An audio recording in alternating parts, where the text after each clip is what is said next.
Silakan. Sudah di-share screen ya, cuma tidak kelihatan. Silakan dipresentasikan, dipandu jalannya diskusinya.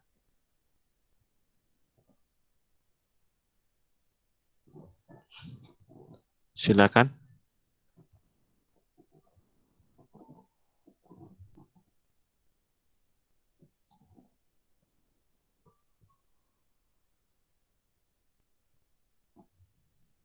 Halo.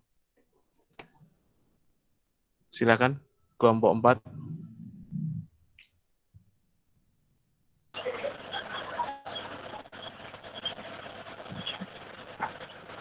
Pak, bisa saya mulai? Bisa. Lainnya kelihatan nggak presentasinya? Halo, Pak. Halo ya. Lainnya kelihatan nggak presentasinya?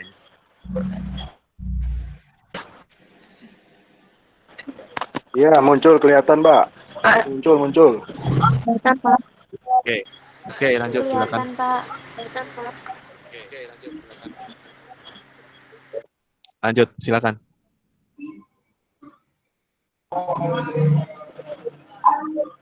Oke, silakan dimulai.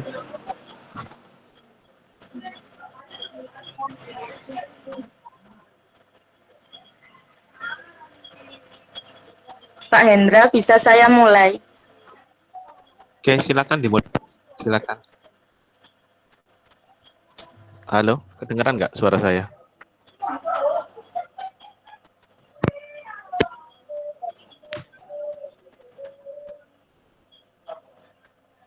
Silakan dimulai. Vicky.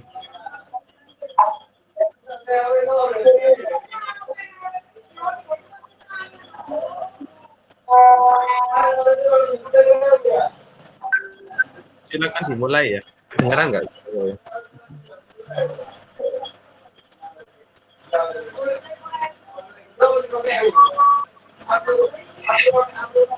Halo? Silakan dimulai.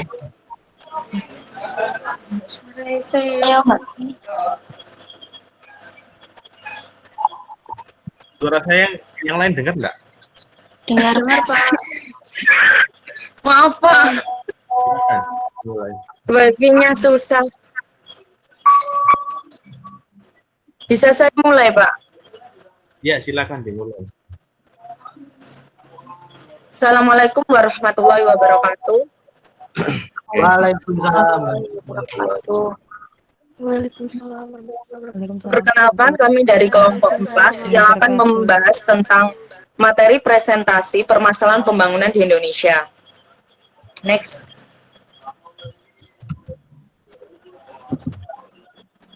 Untuk permasalahan pembangunan di Indonesia, ada 3 subtema yang akan kami jelaskan. Yang pertama yaitu arti dari pembangunan, kedua konsep pembangunan, dan yang ketiga yaitu permasalahan pembangunan di Indonesia.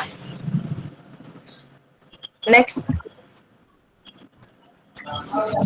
Untuk arti pembangunan tersendiri yaitu suatu proses yang bertujuan untuk mewujudkan kemakmuran masyarakat melalui pengembangan perekonomian. Tetapi ada pengertian pembangunan menurut ahli, yaitu dari Sondang Siagaan bahwa pembangunan merupakan usaha atau rangkaian usaha, pertumbuhan dan perubahan yang merencana, yang dilakukan secara sadar oleh suatu bangsa negara dan pemerintah menuju modernitas dalam rangka pembinaan bangsa. Next, konsep pembangunan. Konsep pembangunan biasanya melekat dalam konteks kajian suatu perubahan. Pembangunan bisa diartikan bahwa bentuk perubahan ini melalui konteks kajian suatu perubahan yang mungkin bisa berubah atau bisa perubahannya sifatnya direncanakan. Jadi setiap orang atau kelompok orang tertentu akan mengharapkan suatu perubahan yang lebih baik, bahkan lebih sempurna dari keadaan yang sebelumnya. Dan ini untuk mewujudkannya ini harus mempunyai harapan, tentu harus mempunyai dan memerlukan suatu perencanaan. Next. Untuk permasalahan pembangunan di Indonesia. Di kelompok kami akan menjelaskan tentang permasalahan pembangunan apa saja di Indonesia. Dan ini mungkin karena masalah yang lain ataupun jadi kita tidak ada ambil contoh kasus, jadi kita mencakup semuanya masalah apa pembangunan di Indonesia ini dan mengapa adanya permasalahan pembangunan di Indonesia ini dan terjadinya seperti apa. Pembangunan merupakan suatu proses multidimensional yang melibatkan perubahan-perubahan besar, di mana permasalahan pembangunan di Indonesia ini cukup banyak. Angka kemiskinan yang semakin tinggi, kesenjangan sosial, hutang negara, distribusi pendapatan, serta disparitas antar daerah akibat ketidakmerataan pembangunan masih menjadi tugas rumah yang harus diselesaikan oleh pemerintah. Berbagai upaya untuk mengatasi permasalahan pembangunan di Indonesia ini telah banyak dilakukan oleh pemerintah. Bahkan lahirnya Undang-Undang Nomor 22 Tahun 1999 tentang pemerintah daerah yang kemudian diganti menjadi Undang-Undang Nomor 32 Tahun 2004. Bahwa efisiensi, efektivitas, penyelenggaraan pemerintah daerah perlu ditingkatkan dengan lebih memperhatikan aspek-aspek hubungan antar pemerintah daerah, pemerintah pusat, dan potensi keanekaragaman daerah, peluang dan tantangan persaingan global yang memberikan kewenangan dengan seluas-luasnya kepada daerah disertai dengan pemberian hak dan kewajiban untuk menyelenggarakan otonomi daerah dalam kesatuan sistem penyelenggaraan pemerintahan negara. Di Indonesia sendiri adapun yang harus diperhatikan yaitu ada beberapa fokus pembangunan dalam Indonesia. Yang pertama yaitu pemerintah fokus pada masalah pangan. Permasalahan pangan ini di Indonesia ini sangat terbayang-bayangi oleh kelangkaan pangan yang memang agak susah di negara kita. Terus yang kedua yaitu pemerintah juga memfokuskan pada masalah kelautan dan perikanan. Bahwa di Indonesia ini tuh 70% wilayahnya berupa laut, tetapi Indonesia masih dihadapkan dengan permasalahan sebagai negara bukan pengekspor ikan nomor 1 di Asia.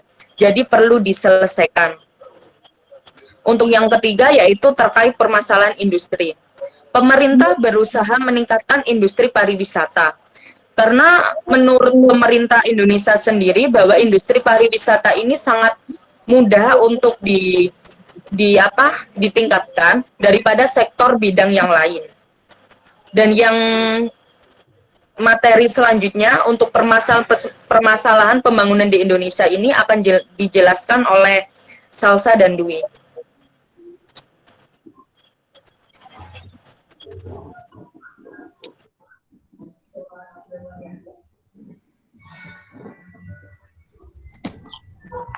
Masalah pengelolaan SDA juga mengalami kerusakan terutama dengan cara eksploitasi guna mencapai tujuan bisnis dan ekonomi. Perbaikan akses terhadap konsumsi pelayanan sosial bisa dikatakan pendidikan, kesehatan, dan gizi.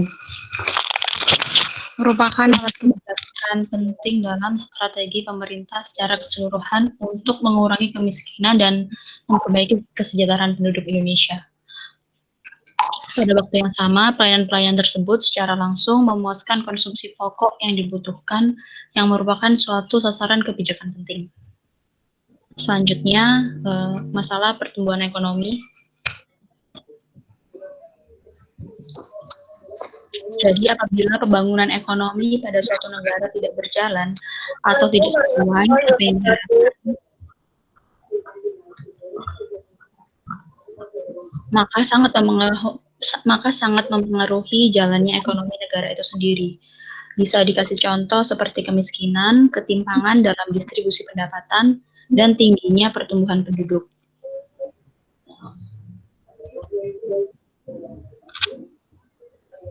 Dan di masalah pemerataan ini, kurangnya pemerataan pembangunan itu dapat memicu seperti ketimpangan dan kesenjangan akses untuk mendapatkan dan memanfaatkan sumbernya yang tersedia.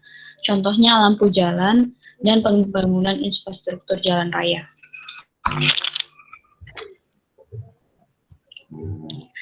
Masalah kemiskinan.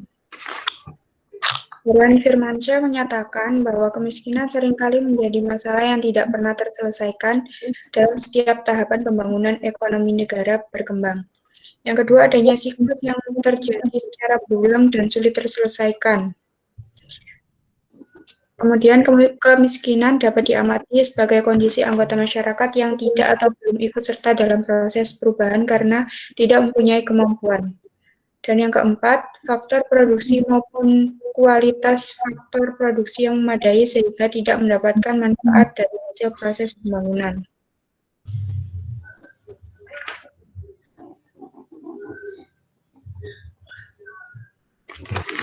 Ilmu pengetahuan dan teknologi. Perkembangan ilmu pengetahuan dan teknologi yang semakin pesat mendorong adanya percepatan proses pembangunan. Pergantian pola kerja yang semula menggunakan tangan manusia digantikan oleh mesin-mesin canggih berdampak kepada aspek efisiensi, kualitas, dan kuantitas. Yang kedua, faktor budaya.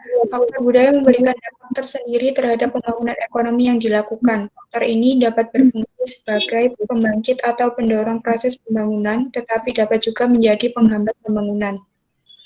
Yang terakhir, sumber daya modal. Sumber daya modal dibutuhkan manusia untuk mengolah kualitas iptek.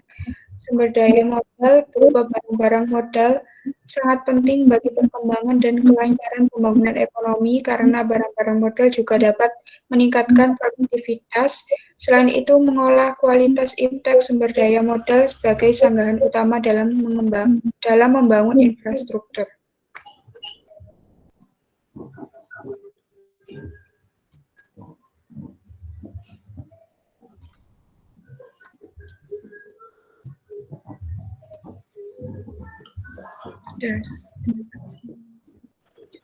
Demikian dari presentasi kelompok kami. Apabila ada yang bertanya, silakan. Saya Iya, Mas Irdani Hermawan. NIM 39. Oke, silakan. Strategi apa yang bisa dilakukan untuk membangun infrastruktur yang merata dan dapat dirasakan semua orang?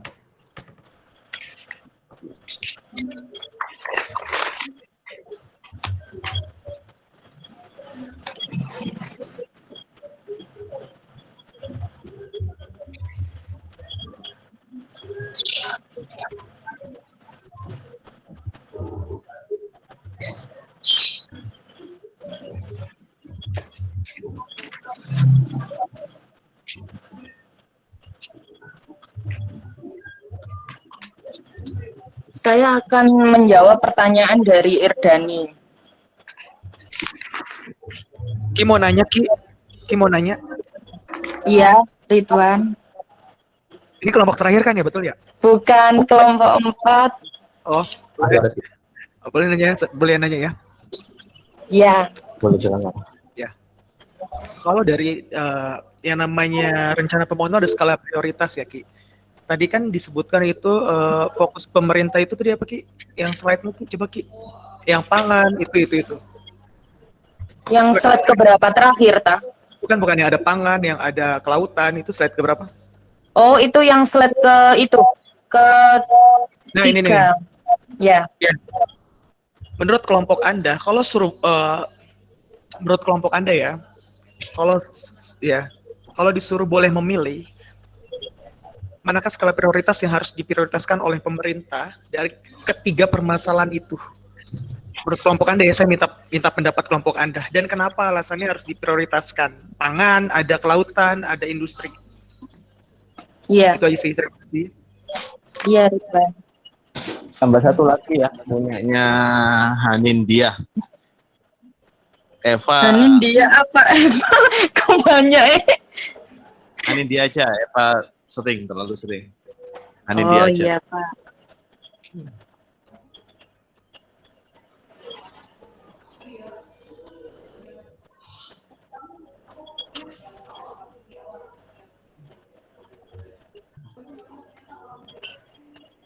Saya akan menjawab pertanyaan dari Irdani.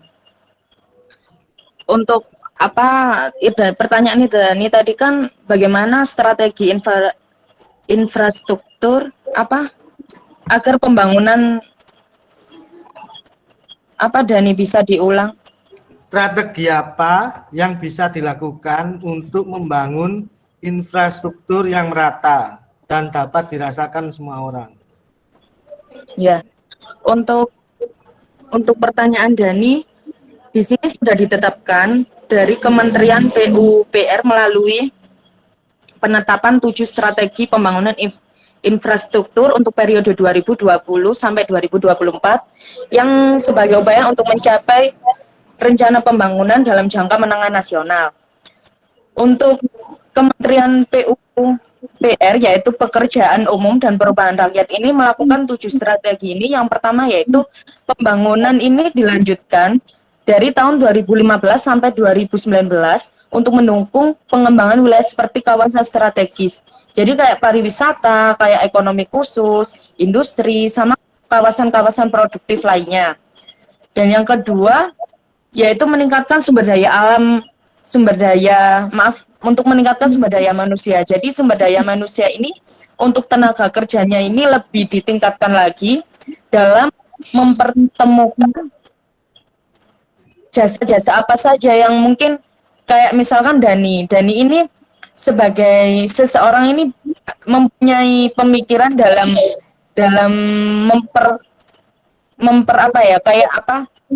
Dani ini harus tahu bahwa Dani ini punya keahlian seperti apa.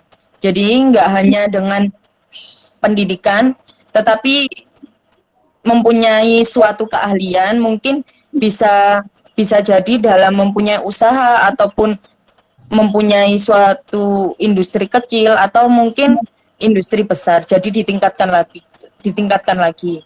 Terus untuk yang ketiga yaitu mengembangkan strategi pembiayaan alternatif. Jadinya untuk pemerintahan ini menarik beberapa investor dari luar mungkin untuk mengembangkan suatu usaha di Indonesia.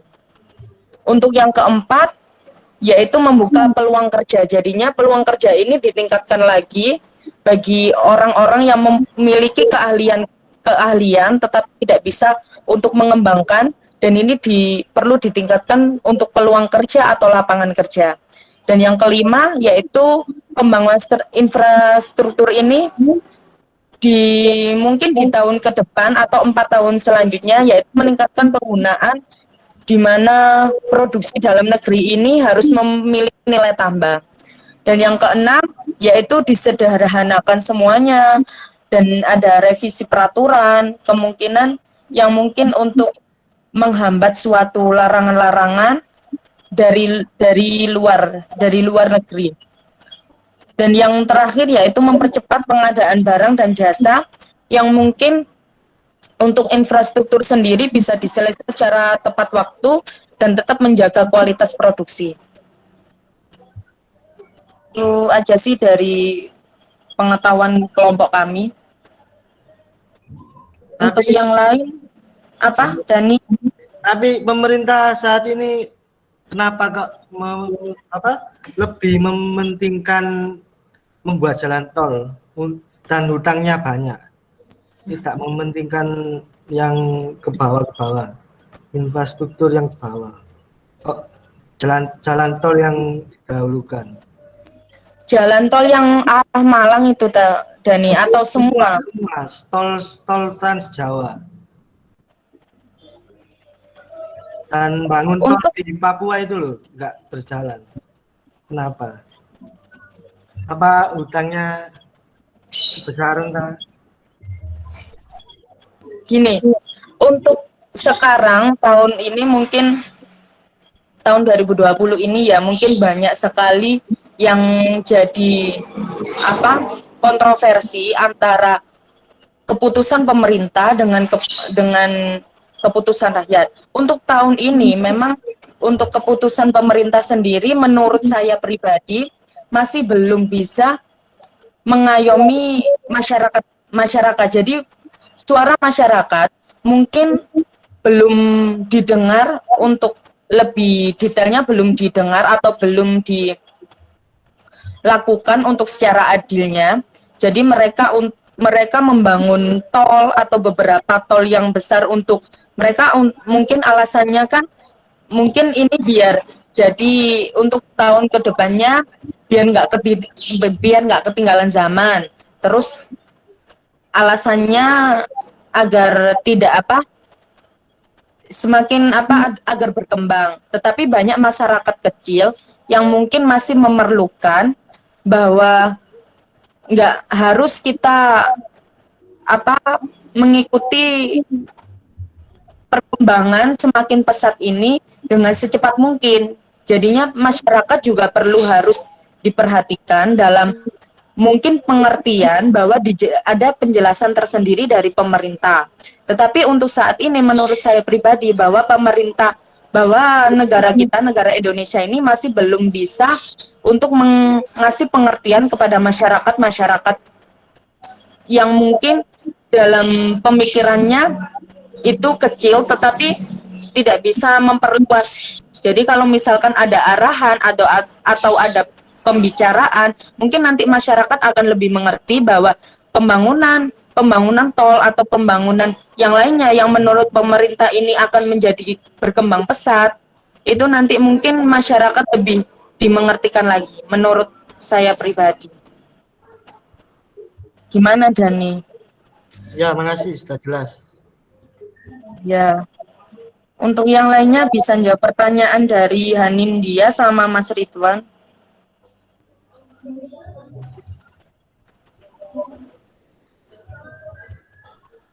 Ya, untuk Kusnu bisa jawab pertanyaan dari Mbak Hanin.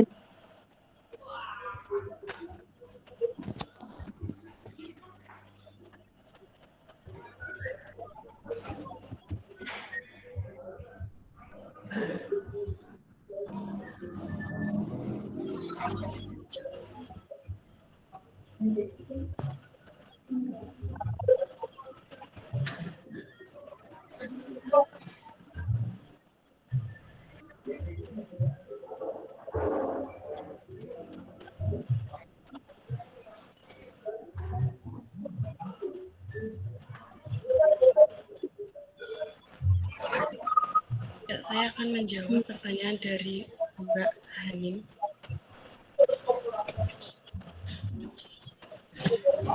Menurut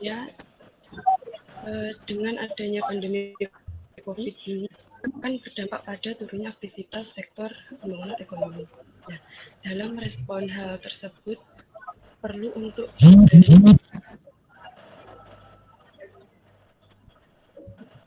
memetakan jenis infrastruktur apa saja yang strategis dalam respon dampak pandemi ini secara tepat. Jika melihat dari perspektif kesehatan dan ekonomi, maka dapat disimpulkan bahwa jenis infrastruktur yang prioritas untuk dibangun adalah yang memiliki daya dukung bagi ekonomi dan berkontribusi terhadap penanganan COVID-19 ini.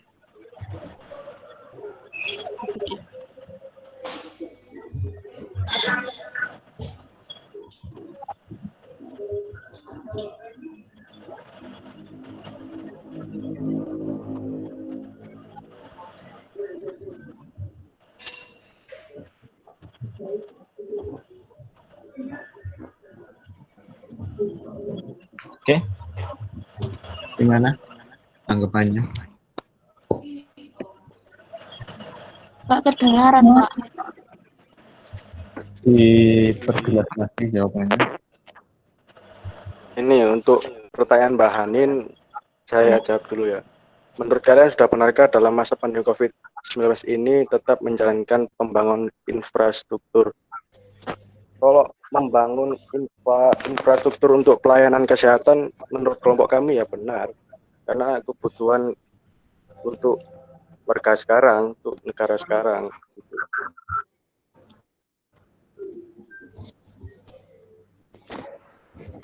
Jadi infrastruktur yang dikondisikan ya sesuai dengan situasi dan keadaan ya intinya ya. Aku bantu jawab ya, Mas. Ya, betul sekali, Mas Ridwan. Jadi menurutku, infrastruktur itu sudah benar. Karena di masa pandemi ini, infrastruktur juga diperlukan untuk mendorong penanganan di bidang kesehatan.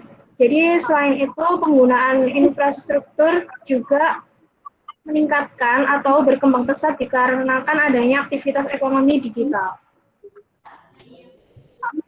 Jadi infrastruktur pembangunan itu sangat dibutuhkan di masa pandemi ini untuk mendorong penanganan di bidang kesehatan.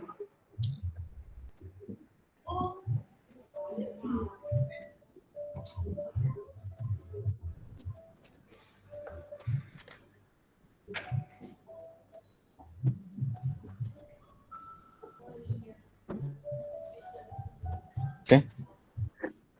Sudah cukup, Pak. Ya, Kak. Pertanyaan saya belum. Oh, pertanyaan itu.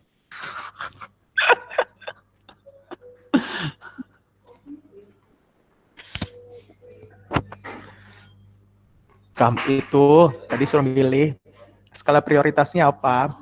Kalau menurut kalian tuh kalau suruh pilih dari 3 itu skala prioritasnya yang mana gitu. Kenapa Anda memilih skala prioritas itu? Alasannya apa?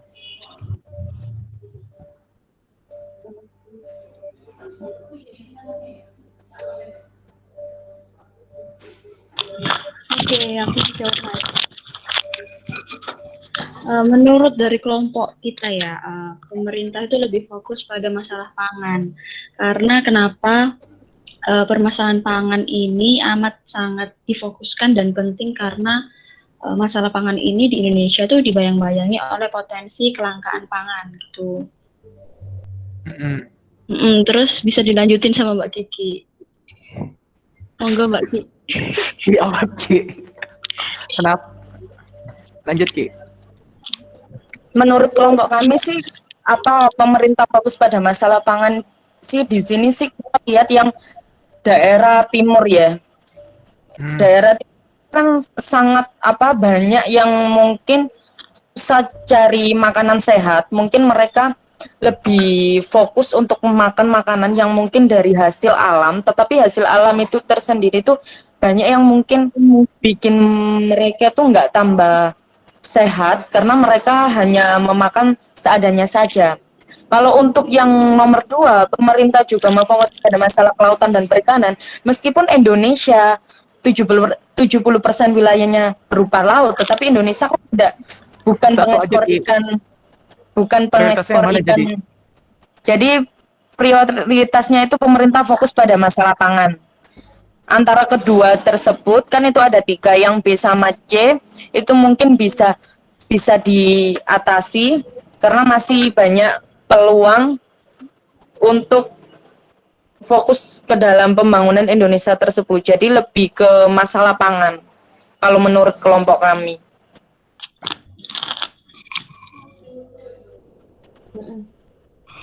Gimana Ridwan? Oke, tadi kamu bilang bagian Indonesia Timur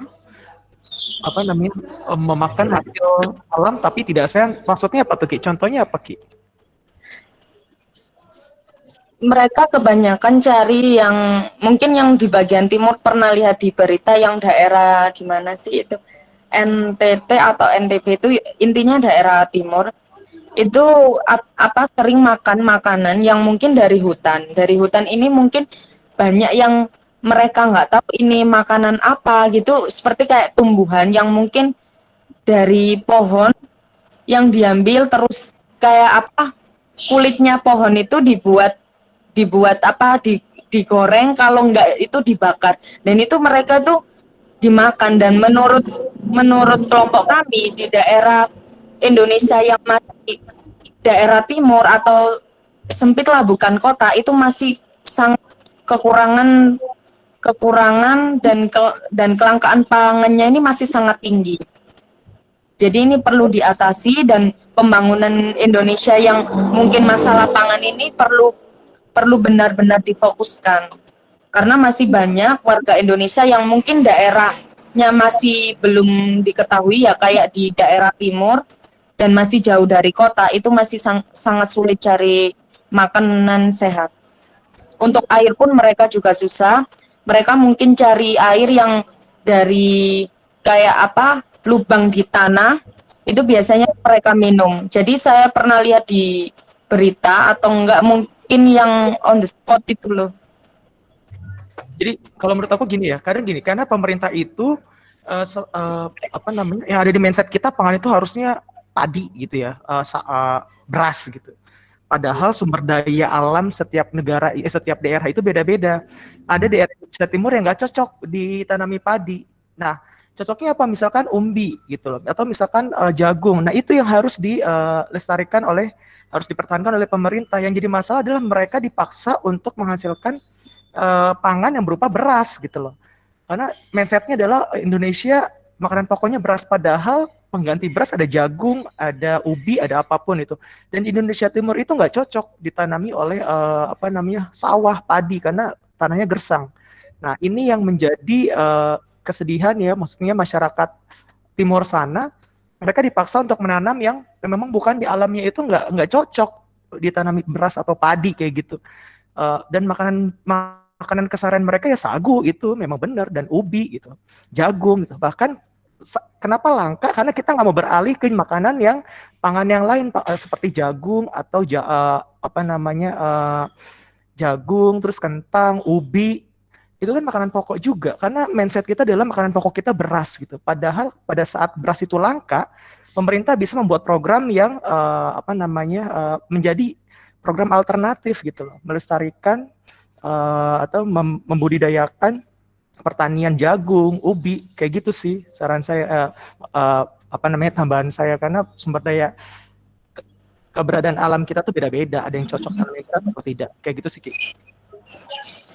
Terima kasih. Ya, Ridwan, makasih untuk tambahannya.